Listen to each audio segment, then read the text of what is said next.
কেবল নারীদের জন্য ঢাকা শহরে চলবে এক বিশেষ বাস, যেখানে গাড়ি চালক থেকে শুরু করে হেলপার পর্যন্ত থাকবেন নারী। সেই গাড়িতে উঠতে পারবে না কোনো পুরুষ। মূলত নারীর নিরাপত্তার বিষয়টি মাথায় রেখেই এমন উদ্যোগ নিয়েছে সড়ক ও রেলমন্ত্রী শেখ রবিউল আলম।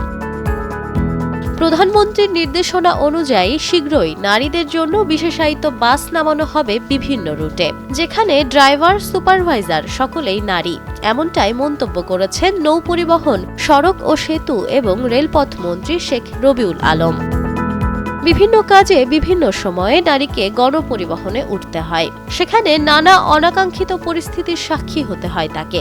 বিশেষ করে বাসের হেলপার কিংবা পুরুষ সহযাত্রীর দ্বারা উদ্দেশ্যমূলক দৃষ্টি বা উদ্যক্ত হওয়া নারীর জন্য নতুন কিছু না। তবে এবার এই সমস্যা নিয়ে ভেবেছেন সড়ক মন্ত্রী। কেবল নারীর কথা মাথায় রেখেই শুরু করতে যাচ্ছেন নতুন উদ্যোগ। ঢাকার রাস্তায় চলতে দেখা যাবে শুধুমাত্র মহিলাদের বাস, যেখানে সংশ্লিষ্ট সবাই থাকবেন নারী। Nafisa Noal, Times today.